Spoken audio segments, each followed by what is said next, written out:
Programa Na Contramão, com Alisson Dias. Andando na contramão desse mundo enganador. Eu ando na contramão do mundo. Eu fujo de toda tentação, pra não pecar contra ti e não magoar o teu coração. Boa tarde, ouvintes da Kadosh Web Rádio. Está no ar mais um programa Na Contramão. Eu sou o Alisson Dias, da cidade de Santa Cruz do Rio Pardo, interior do estado de São Paulo. Sou da Primeira Igreja Batista Independente e tenho grande prazer, grande alegria em estar aqui para apresentar mais um programa Na Contramão. Para você que acompanha o programa já sabe, estamos estudando o Evangelho de João, assunto por assunto, e hoje nós chegamos no capítulo 6. Capítulo 6, o qual nós já temos estudado há algumas semanas, mais precisamente aqui há 5 estudos, 2 semanas e meia.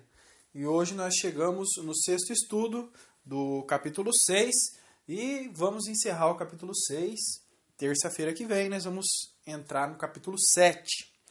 E o capítulo 6 é o final desse acontecimento em que Jesus multiplica os pães, né? Jesus multiplica os pães e alimenta uma grande multidão. E tudo gira em torno disso. Jesus alimenta aquela multidão, depois ele atravessa o mar, a multidão segue. Ele fala, olha, vocês estão me seguindo somente porque viram milagres e sinais, mas não pela salvação, não pelas suas almas, mas sim para que sejam sustentados. Depois eles murmuram, diz assim, você disse ser o pão que desceu do céu, mas nossos pais comeram o pão que desceu do céu e morreram. O seu pão é melhor do que o pão que Moisés ofereceu, né? E eles murmuraram. E Jesus disse para eles, quem não comer minhas carnes e não beber o meu sangue, não vai entrar no reino de Deus. E isso escandalizou os religiosos, né? Por que escandalizou os religiosos? Porque Jesus colocou que a glória dele estava em morrer, em ser crucificado, em passar sofrimento e humilhação. Então, poderia ser esse o Messias, o tão esperado rei de Israel, que reinaria, que libertaria aquele povo da escravidão, morrendo numa cruz, sendo açoitado, humilhado e passado por tanto sofrimento? Seria esse o rei de Israel? Bom, seria esse sim. Jesus veio para cumprir a lei, e a lei exigia a morte do pecador. Jesus, como nunca pecou, ele morreu em nosso lugar, nos garantindo a vida eterna. Então, vamos começar o estudo. Abra sua Bíblia aí em João, capítulo 6. No versículo 60 diz assim, ó. Muitos, pois, dos seus discípulos, ouvindo isto, disseram, duro é este discurso, quem o pode ouvir? Eles falaram, puxa Jesus, esse discurso seu é complicado, hein? Quem pode resistir? Que discurso é esse, né? Qual é esse discurso que eles estão escandalizados, estão horrorizados de ouvir? Está no versículo 56, aí 4 versículos atrás, que diz assim, quem come a minha carne e bebe o meu sangue permanece em mim e eu nele. Então eles falaram, puxa vida, não que eles não tenham entendido, não que eles tenham sido assim, em todo ignorantes, né? Porque nós sabemos que os religiosos eram estudados, eles conheciam, eles eram pessoas de conhecimento, de estudo, né? E eles puderam compreender que Jesus falava que a glória dele estava em morrer, em ser morto, em ser humilhado, em ser crucificado, né? E eles não puderam compreender isso. Como pode? Né? E outros também falaram, puxa, mas nós temos que comer a sua carne, beber o seu sangue? Que coisa é essa? Que loucura é essa? Né? Nós comemos a carne e bebemos sangue do cordeiro que é sacrificado, né? De acordo com os trâmites da lei. Mas de um homem, o que será isso? Né? Então eles não entenderam. E por não entenderem, como nós lemos aqui no versículo 60, muitos, pois, seus discípulos, ouvindo isso, disseram: dura este discurso. Quem pode ouvir? E eles foram abandonando Jesus. É claro que Jesus tinha lá os seus 12 discípulos principais, que são os apóstolos, né? Mas ele tinha vários discípulos. Grande parte da multidão eram discípulos eventuais de Jesus. E esses, uma grande parte, o abandonou depois de ouvir isso. Eles não queriam seguir um líder que ia morrer. Eles não queriam seguir um líder que ia ser sacrificado, né? Que ia ser exposto numa cruz e humilhado. Eles queriam seguir um líder político que viesse a reinar, que viesse a destruir o Império Romano, que dominava naquela época. Eles queriam um líder que acabasse com as nações pagãs, todo o mundo conhecido na época, e que somente Israel reinasse por toda a terra, né? Jesus ainda vai cumprir essa vontade dos judeus de acabar com o mal, acabar com o pecado, acabar com o paganismo, acabar com os deuses estranhos e todos esses problemas, tanto sociais como políticos, como religiosos. Jesus vai acabar com tudo isso ainda. Mas aquele momento ainda não era a hora de fazer isso. Jesus não veio para resolver esses problemas sociais, políticos e econômicos. Jesus veio para resolver o problema dos pecados que separa o homem da presença de Deus e que condena, traz ao homem a condenação eterna, o fogo inextinguível do inferno. Jesus veio resolver isso, né? E tem pessoas hoje em dia ainda procurando isso, procurando bens materiais, cura física, coisas desta vida. Mas Jesus, ele veio, querido ouvinte, para te livrar da condenação do inferno. E que você não fique escandalizado também e vire as costas para Jesus, como foi o caso desses. Continuando o estudo, vamos fazer uma leitura dos versículos 61 até o 65. Vamos lá. Sabendo, pois, Jesus em si mesmo que os seus discípulos murmuravam disto, disse-lhes isto: isto escandaliza-vos? Que seria, pois, se visseis subir o Filho do Homem para onde primeiro estava? O Espírito é o que vivifica, a carne para nada aproveita. As palavras que eu vos disse são Espírito e vida.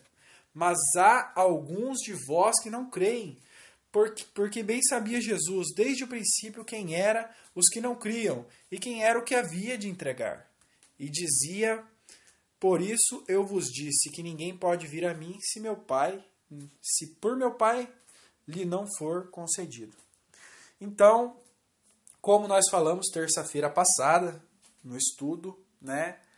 O homem, para que ele possa compreender as coisas de Deus, para que ele possa compreender a palavra de Deus, ele precisa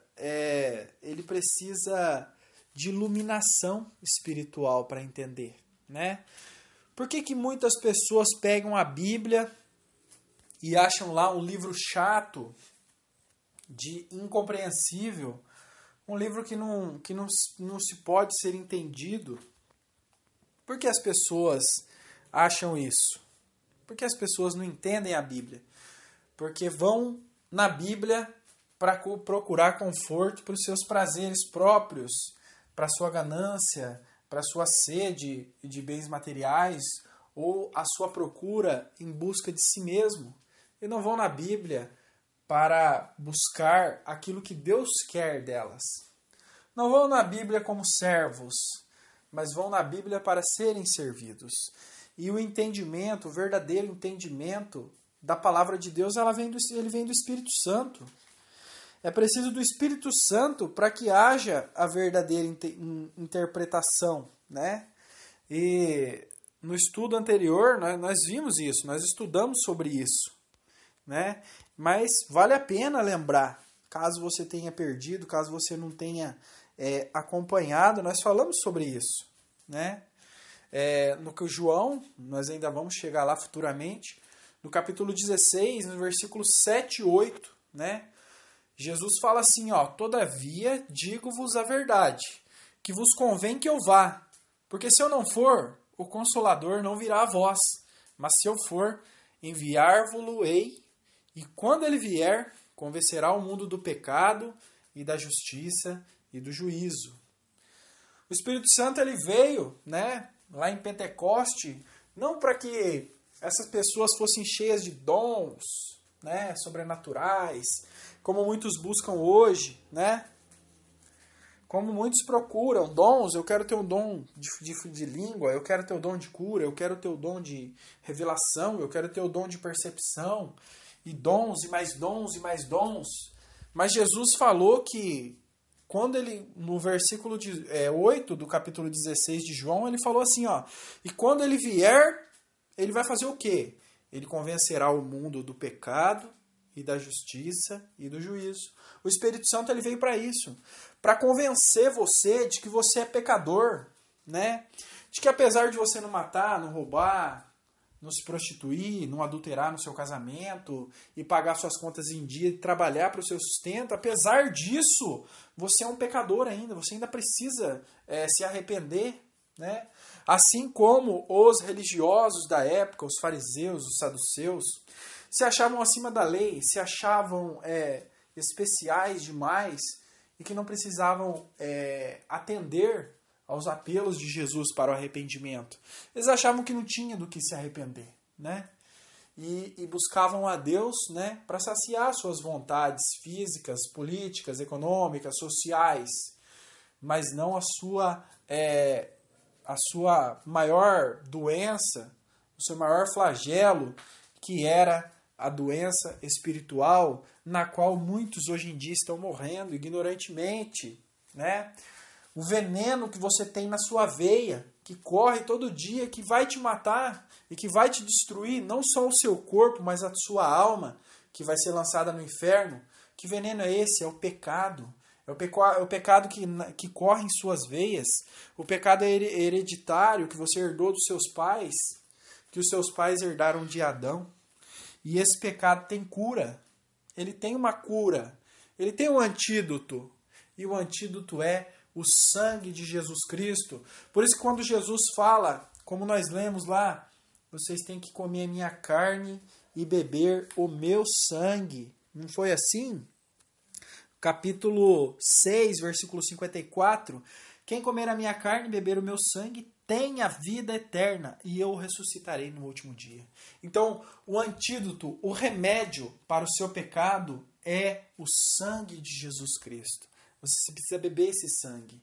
Como é beber esse sangue? É se arrependendo, confessando a Deus os seus pecados, reconhecendo que você é um pecador, apesar de você ser bonzinho, apesar da justiça do país, a justiça brasileira não te procurar, apesar do seu vizinho te acenar todos os dias e dizer que você é uma boa pessoa, apesar da sua fama lá no seu trabalho ser de trabalhador, apesar de tudo isso, você ainda assim é um pecador, você ainda assim precisa se arrepender e aceitar Cristo como seu único e suficiente Salvador.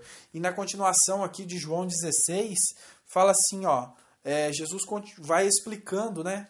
Versículo 8, e quando ele vier, convencerá o mundo do pecado e da justiça e do juízo. E Jesus ele vai explicando aqui, ó, do pecado porque não crê em mim.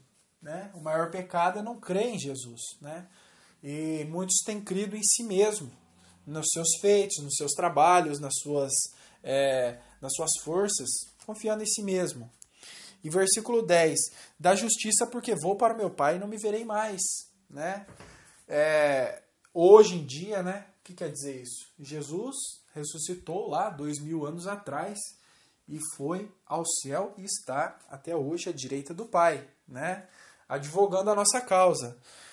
Aquelas pessoas viram os milagres de Jesus, né? A multiplicação dos pães, dos peixes, a água transformada em vinho e tantas outras curas e milagres que Jesus realizou. Mas nós hoje não vemos essas coisas, nós não temos acesso a isso. Nós simplesmente vemos com os olhos da fé e cremos em Jesus. Né? E no versículo 11, e do juízo porque já o príncipe deste mundo está julgado. Satanás está julgado, né? E já está condenado, ele vai passar toda a eternidade no inferno em sofrimentos e dores terríveis. E você, querido ouvinte, se você também não se arrepender e não aceitar a Jesus como seu único e suficiente Salvador, você estará lá também, com o diabo e os seus anjos no inferno. Por quê? Porque se rejeitou, porque se recusou a aceitar Cristo como seu único e suficiente Salvador, se recusou a aceitar essa salvação que veio de graça, totalmente gratuita para você. Continuando o estudo, versículos 66 até o 69, né? 66. Desde então, muitos dos seus discípulos tornaram para trás e já não andavam com ele. Então disse Jesus aos 12: Quereis vós também retirar-vos? Respondeu-lhes, pois, Simão Pedro: Senhor, para quem iremos nós? Tu tens as palavras da vida eterna, e nós temos crido e conhecido que tu és o Cristo, o Filho de Deus. Então, muitos dos seus discípulos, uma numerosa multidão, dessa numerosa multidão, muitos abandonaram Jesus, porque não suportaram o discurso de que era necessário comer a carne de Jesus e beber o seu sangue. Eles não suportaram isso, né? Por que não suportaram? Porque não eram espirituais. Eles não tinham a espiritualidade, eles não tinham o Espírito Santo iluminando as suas vidas para entender, né? E Jesus, ele dá, sim, uma chamada de atenção nele, né? No versículo 62 aqui, ó. Que seria, pois, se visseis subir o Filho do Homem para onde primeiro estava? Vocês não creem, né, na ressurreição? Vocês não creem que eu posso morrer e posso voltar, e posso ressuscitar, né? Será que vocês vão crer quando me virem subindo aos céus, né? Tanto que nós acreditamos que somente os crentes foram que viram Jesus subindo aos céus, né? Como que vocês vão crer? Se vocês não conseguem crer que é preciso que eu morra, que é preciso que eu seja crucificado para salvar vocês, como é que vocês vão crer se quando me virem subindo aos céus e para a direita do Pai? Como é que vocês vão crer quando eu não estiver mais aqui para fazer milagres? Quando eu não estiver aqui mais para multiplicar pães, transformar água em vinho, curar cegos, leprosos, paralíticos? Como é que vocês vão crer, né?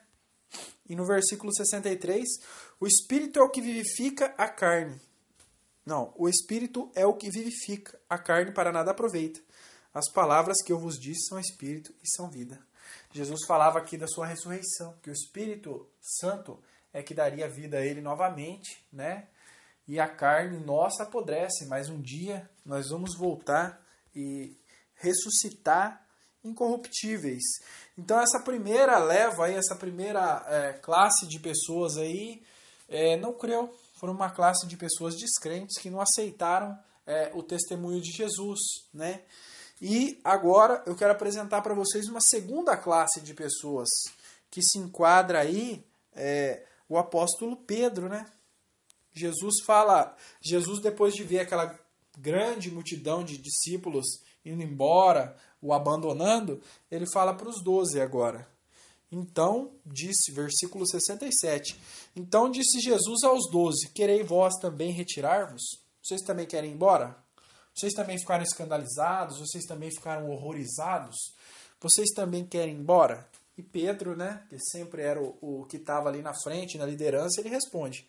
Respondeu-lhe, pois, Simão Pedro, Senhor, para quem iremos nós? Tu tens as palavras da vida eterna. E nós temos crido e conhecido que tu és o Cristo, o Filho de Deus. E Pedro, ele olha para Jesus, o seu coração estava iluminado pelo Espírito Santo, o seu entendimento estava iluminado pelo Espírito Santo e ele consegue enxergar, né? Ele consegue dizer, Senhor, você tem, Senhor Jesus, você tem a palavra da vida eterna. Para onde que eu vou? Eu vou atrás de quem? A religião judaica, com seus sacrifícios e suas leis pesadas, não pode me dar salvação. Só você que pode, Jesus. Para onde que eu vou? né? E no versículo 69, nós temos crido e conhecido que tu és o Cristo, o Filho de Deus. E aqui Pedro ele usa dois nomes, né, messiânicos, né? Duas referências messiânicas, proféticas a respeito de Jesus, né? O Cristo, que quer dizer ungido, escolhido por Deus, né, para a libertação do povo de Israel, para a libertação do mundo. Então aqui Pedro vê ele como esse Cristo, o Messias, né? Também representa o Messias. Você é o Messias, você é aquele que toda a geração, né, judaica esperou, que por milênios nós escutamos que havia um Salvador, que ia libertar-nos, né? Assim como Moisés libertou o povo lá fisicamente, é claro, do Egito, nós também cremos que esperamos por milênios, gerações e gerações, o libertador espiritual, né? O libertador político e o libertador de todo mal, não só de Israel, mas de toda a terra, é você, Jesus, né? O Filho de Deus também, lá no livro de Daniel fala, né? O Filho de Deus, o Filho do Homem. Então, Pedro é uma classe diferente, é um discípulo diferente, né? Tanto como os outros discípulos, né? Exceto Judas, mas pessoas crentes que creram em Jesus, né? Não como essa multidão que viu os milagres, comeu os pães multiplicados, mas não creram. Pedro creu, ele acreditou, esse é o Messias, esse é o Salvador, né? E para encerrar o estudo, versículos 70 e 71, para nós encerrarmos aí o capítulo 6. Respondeu-lhe Jesus: Não vos escolhi a vós os 12? E um de vós é um diabo. E isto dizia ele de Judas Iscariotes, filho de Simão, porque este o havia de entregar sendo um dos 12. Então nós vemos aqui 3 classes de pessoas. A primeira classe são aquela multidão de discípulos que ficaram escandalizados com a palavra de Jesus e o abandonaram. Essa é a primeira classe. E a segunda classe são os discípulos crentes, que são representados pelo apóstolo Pedro, que dizem, não, nós não vamos arredar o pé daqui não.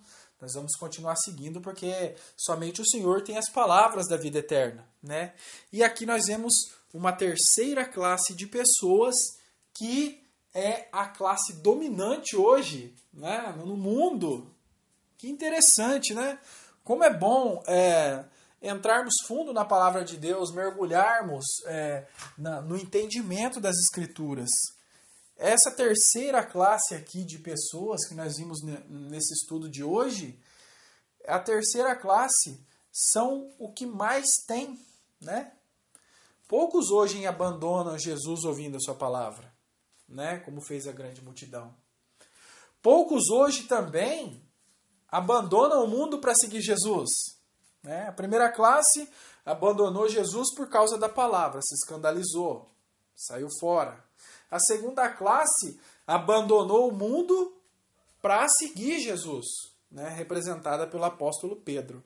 E a terceira classe, que é a classe de Judas Iscariotes, segue Jesus, aceita suas palavras, anda com ele, mas não é de coração.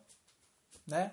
Não é de coração, não é interior, não é espiritual. Né? Por isso que Jesus fala, não vos escolhi a vós 12, e um de vós é um diabo. Estava ali, Judas Iscariotes, entre os 12 apóstolos, vendo os milagres, ouvindo as palavras de Jesus, acompanhando, mas o coração dele não estava com Jesus. O coração dele estava nas coisas materiais. Por isso ele veio a vender Jesus tão barato, com 30 moedas de prata, e com um beijo ele traiu o Senhor, né? Como diz o versículo 71, isto dizia ele Judas Iscariotes, filho de Simão, porque este o havia de entregar sendo um dos 12. Então, você tem que, hoje, né, querido ouvinte, que você que está acompanhando aí o programa, saber que lado você está. Você se escandaliza com a palavra de Deus? Eu acho que não, né? Se você se escandalizasse com a palavra de Deus, certamente você não estaria ouvindo esse programa. Então você não faz parte da primeira geração, né? Se você não se escandaliza. acredito que nenhum dos que se escandalizam aguentariam até agora, nós já estamos com 24 minutos e 30 segundos de programa, né? Não aguentariam até agora, já teriam abandonado. Mas você continuou. E qual dos dois que sobraram é que você faz parte? Você faz parte dos que são iguais a Pedro, né? Que disse assim para Jesus: Senhor, para quem iremos nós? Tu tens as palavras da vida eterna. Você é do estilo de Pedro, que abandona o mundo para seguir a Jesus, né? Ou você é do estilo de Judas, que diz que anda com Jesus, que segue os seus passos, que vê os seus milagres, que ouve a sua palavra, que está todos os dias com ele, mas o seu coração está no mundo, o seu coração está nas coisas materiais e nas coisas dessa terra. Você precisa fazer uma análise, uma autoanálise. Você precisa olhar dentro do seu coração e ver.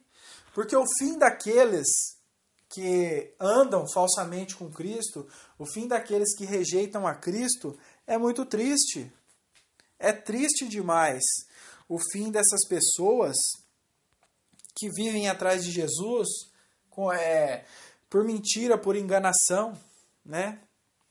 O fim dessas pessoas é triste, né? Se você puder, abre sua Bíblia lá no livro de Atos, no capítulo 1, nós vamos ver o triste fim que foi dado, o acontecido com Judas Iscariotes. Atos capítulo 1, versículo 16, o apóstolo Pedro faz um discurso ali aos irmãos ali que estavam reunidos, e ele diz assim: varões e irmãos, convinha que se cumprisse a Escritura que o Espírito Santo predisse pela boca de Davi, acerca de Judas, que foi o guia daqueles que prenderam a Jesus, porque foi contado conosco e alcançou sorte neste ministério.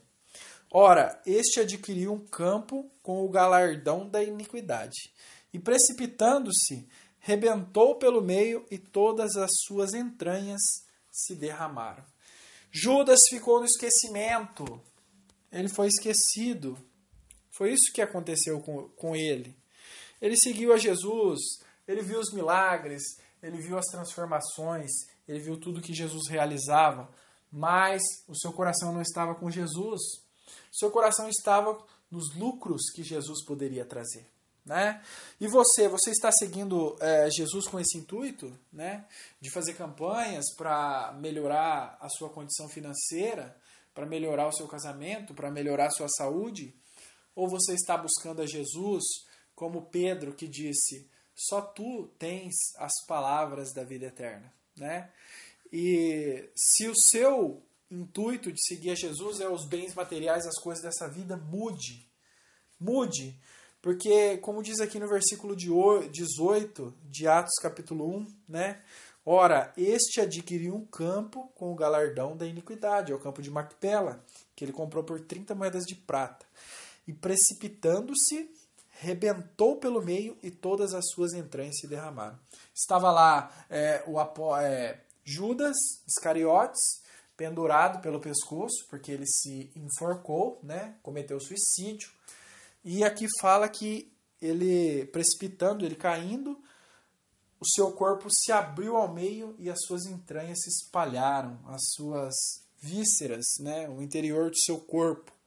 Nós sabemos que Judas ele deve ter usado uma árvore pequena para se suicidar, né? E como é que ele cai de uma pequena árvore e o seu corpo parte? Porque ele ficou esquecido.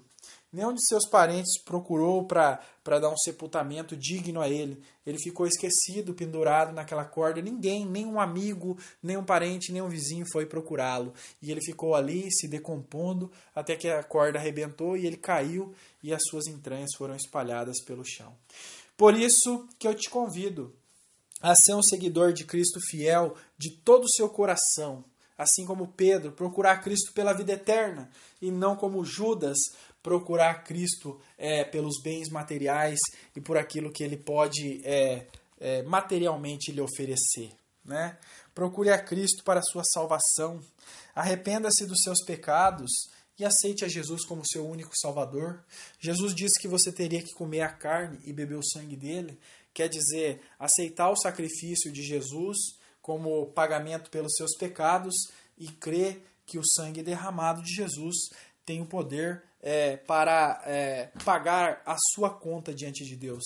Arrependa-se hoje mesmo e aceite a Jesus como seu único e suficiente Salvador. Quero desejar a todos um bom final de semana, né? Hoje é quinta ainda, mas terça-feira estarei de volta no capítulo 7 do Evangelho de João. Eu sou Alisson Dias, muito obrigado por acompanhar o programa e até mais. Tchau!